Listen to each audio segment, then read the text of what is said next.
안녕하세요 여러분, 매식경 시작하도록 하겠습니다. 자, 이번 주는요 국민은행, 여러분들이 지금 자소서를 쓰고 있기 때문에 국민은행에 맞는 기업 분석 편을 조금 더 업로드 해드리려고 하니까요, 그에 참고해 주시고요. 제가 지금 국민은행 채용 관련된 영상을 올렸고 자소서 문항 분석 올릴 거거든요. 그리고 이번 주에 라이브를 두 번 할 거예요. 그래서 관련된 내용들을 꼭 여러분들이 도움 받으셨으면 좋겠고요. 마지막으로 기업 분석에 관련된 것들은 제가 순차적으로 배포를 하도록 하겠습니다. 아무튼 오늘 국민은행 5편 실시하도록 하겠고요. 여러분들 제발 제가 말씀드리는데 하나하나씩 정확하게 공부를 꼭 할 수 있기를 바라겠습니다.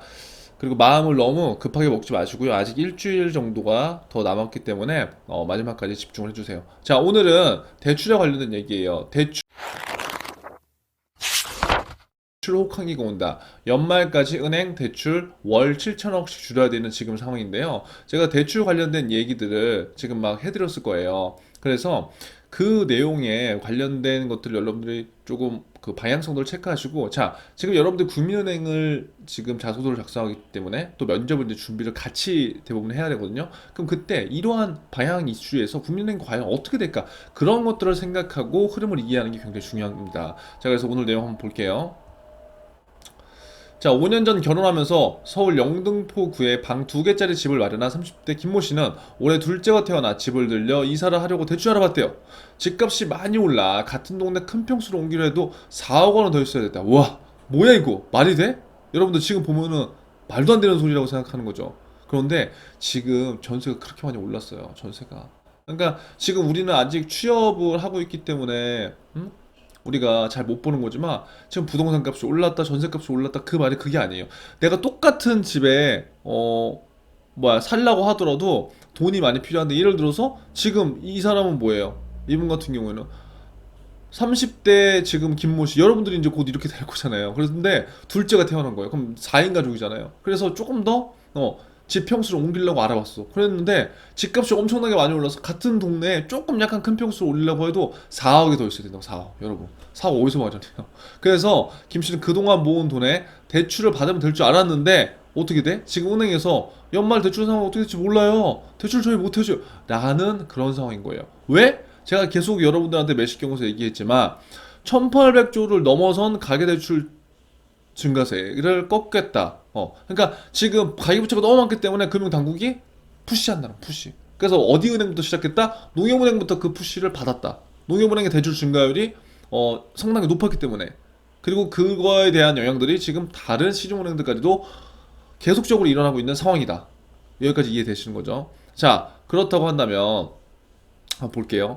KB국민은행, 신한, 우리농협, NH 5개 주요 은행의 대출 상황을 조사한 결과 6% 룰을 맞추려면 올해 말까지 추가로 대출할 수 있는 금액이 약 11조 5천 정도 남은 거예요. 그러니까 지금 뭘 알아야 되냐? 아, 지금 전반적으로 대출의 상황이 굉장히 쪼이고 있구나. 왜 쪼이고 있냐? 가계부채가 늘어나니까 정부에서 쪼이는 거다. 왜 가계부채가 늘어나서 연쇄 파산을 일으키면 어떡해? 이거 굉장히 심각하니까.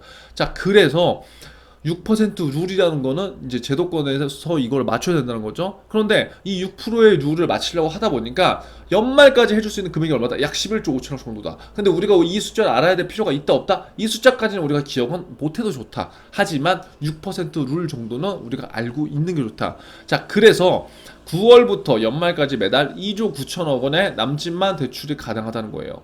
그렇죠? 그 엄청 시간이 지금 이제 10월이잖아요. 10, 11, 12월 이렇게 가면 대출을 점점 더 안 해준다는 거예요. 그럼 대출 필요한 사람들 어떡하냐고. 이게 힘든 거예요. 자, 농협은행은 대출을 매달 5천억 원씩 줄여야 총량 규제를 맞출 수 있다는 거예요. 그래서 은행에 관련된 얘기 여기 한번 보시고, 우리는 오늘 국민은행이 적용될 거 보니까 요걸 보는 거예요. 자, 그럼 결국 이렇게 쪼이는 상황에서 자, 은행 가계대출 총탄 얼마 남았냐 보는 거예요. 신한은행 이렇게 남았고, 우리은행 이렇게 남았고, 하나농협 이렇게 나왔는데, 자, 국민은행은 지금 올해 남은 대출 한도가 얼마예요? 171조. 올해 대출 남은 한도가 아니라 올해 대출 한도가 171조였어. 그런데 연말까지 남은 대출 한도는 뭐다? 3조 8,444억 남았어요. 농협은행 어떻게 됐어요? 빨리 이미 끊긴 거예요. 자, 이 기사가 언제 나온 거냐? 9월 17일 나온 거야. 9월 17일 여러분. 근데 9월 17일 나오는데 지금 10월, 제가 이거 찍고 있는 게 10월 3일이거든요.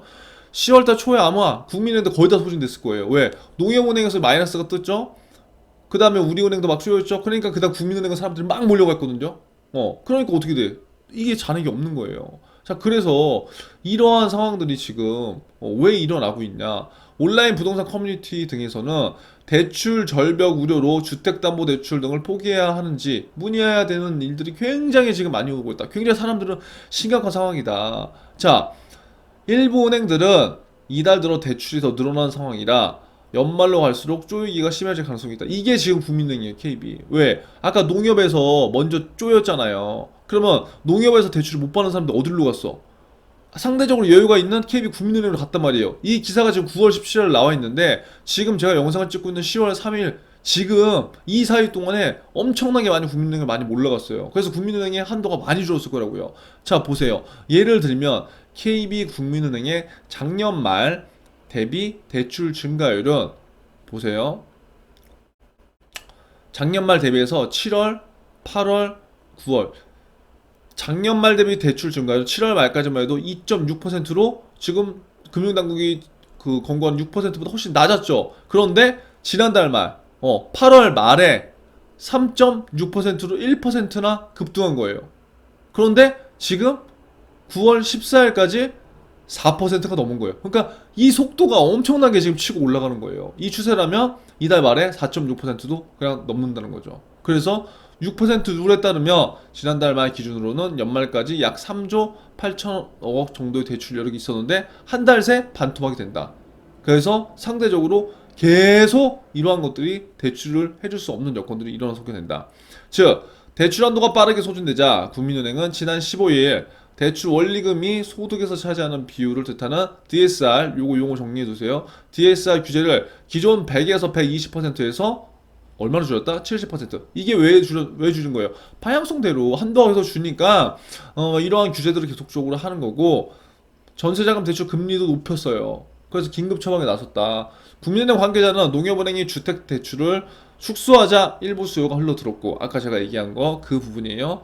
그리고 혹시 대출이 막힐지 몰라 미리 받아두는 사람들까지 맞춰서 지금 아까 2.6%의 그 증가율이었죠. 지금은 4.7% 5%가 훌쩍 넘을 것 같다. 그게 현재 국민은행의 대출 관련된 상황이다. 우리는 이러한 국민은행의 대출 관련된 이슈를 알아야 한다는 거예요. 지금 전체 은행이 대출이 물론 수익이 잡히지만 수익과는 지금 별개란 말이에요. 수익이 이미 충분히 났어. 이자율도 많이 났고. 그런데 대출을 줄여야 되는데도 불구하고 어떻게 돼요? 대출을 막 해줄 수가 없는 상황이란 말이에요. 그럼 제가 지난번에 매식경고도 했지만 국민은행의 대출 증가율이 지금 늘어난 이유는 뭐다? 어떠한 이유로? 농협은행에서 이러한 것들을 못했기 때문에 국민은행의 수요가 넘어온 이유도 있었고 그리고 두 번째 이유는 또 뭐가 있다? 이러한 대출 규제를 쪼이다 보니까 사람들이 심리적으로 불안하기 때문에 국민은행의 주거래 고객이야. 그러면 대출 문의도 국민은행에서 했겠죠. 그러한 심리가 작용돼서 국민은행의 대출 증가율도 계속적으로 늘어나고 있다. 우리는 이것만 알면 되는 거예요. 왜? 면접 때 만약에 이런 것들이 나올 수 있기 때문에. 최근에 국민은행에 관심 있는 이슈가 뭐였나요? 그럼 여러분들 자연스럽게 오늘 저랑 같이 한 요걸 읽으면 되는 거죠. 그리고 국민은행이 그 일반 고객들을 위해서 어떤 걸 지금 어떠한 방향성으로 대출을 해주고 있는지 어떻게 대출 증가율 조절을 했는지 이런 것들을 여러분들이 얘기해서 국민은행에 대한 로열티를 끄집어내는 전략을 갖고 간다면 저는 좋을 것 같습니다. 제가 지금 여러분들한테 기업 분석 자료를 어떻게 배포하기 위해서 제가 지금 이렇게 정리를 하고 있어요. 이렇게 정리를 하고 있기 때문에 한번 보시고 요거에 대한 간략한 설명은 제가 나중에 한번 다시 드릴 테니까 여러분 매식경 보시면서요 꼭 한번 전 정리를 해봤으면 좋겠어요. 세상에는요 그러니까 제가 봤을 때 좀 그런 것 같아요. 뭔가를 막 쉽게 하려고 하면 절대 안 돼요. 매식경을 저는 이 자료를 누구한테나 다 드리지 않을 거예요. 왜?